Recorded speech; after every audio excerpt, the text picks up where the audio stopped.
ছাত্রদের নেতৃত্বে ছাত্র জনতার এই যে একটা অভ্যুত্থান হয়েছে, এই অভ্যুত্থানে এই তরুণ প্রজন্ম তাদের জায়গা থেকে সামনে সারিতে নেতৃত্ব দিয়ে একটা দায়িত্ব পালন করেছে।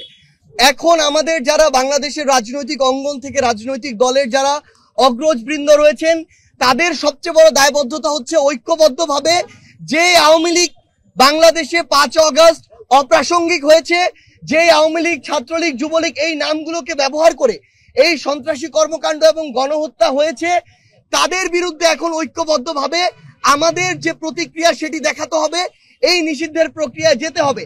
এক্ষেত্রে তারা যদি তাদের নেতৃত্ব না দিতে পারে, এই দায়বদ্ধতা এই তরুণ প্রজন্মের কাছে তাদেরকে আগামী পুরো যে সামনের দিনগুলো রয়েছে, যুগের পর যুগ এই দায়বদ্ধতা তাদেরকে বহন করতে হবে।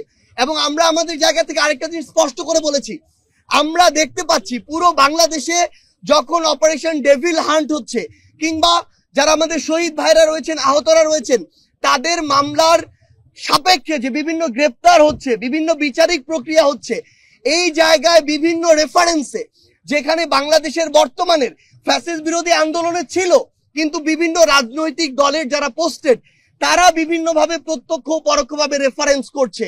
এই রেফারেন্সের মাধ্যমে বিভিন্ন বিচারকও হয় তারা ফ্যাসিস্টের দোষর ছিল, কিংবা বর্তমানে বিভিন্নভাবে প্রভাবিত হচ্ছে হয়ে রায় দিয়ে এই বিভিন্ন সন্ত্রাসী যারা হামলার সাথে জড়িত ছিল তাদেরকে বিভিন্নভাবে জামিন দেওয়ার ব্যবস্থা করছে, তাদেরকে বিভিন্নভাবে আশ্রয় দিচ্ছে।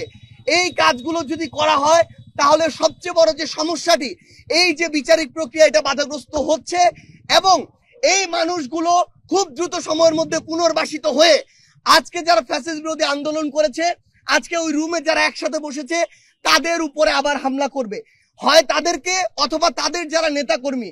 আমাদের বাংলাদেশে একটা ট্রেডিশন হচ্ছে নেতারা খুনি হাসিনার মতো খুব দ্রুত সেফ এক্সিটটা পেয়ে যায়, কিন্তু এই যে বাংলাদেশে এই অভ্যুত্থানে রাজপথে এমন যারা আন্দোলনে ছিল, আপনারা সহ এই ছাত্র জনতা, তাদেরকে কিন্তু ওই খুনি হাসিনা এবং তার দোসররা ছাড়বে না।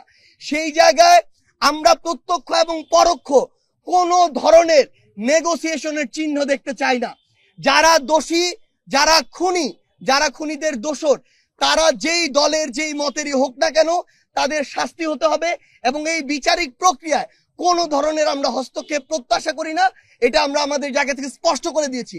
এবং এমন যদি কোনো কিছু দেখি, তাহলে আমরা আমাদের জায়গা থেকে জাতীয় নাগরিক কমিটি বলেন আর বৈষম্য বিরোধী ছাত্র আন্দোলন বলেন, আমরা ঐক্যবদ্ধভাবে আবারও হয় ওই ব্যক্তি কিংবা ওই প্ল্যাটফর্ম তাদের নামে আমাদের যে আবার প্রতিবাদ, সেটি আমাদের জায়গা থেকে শুরু হবে।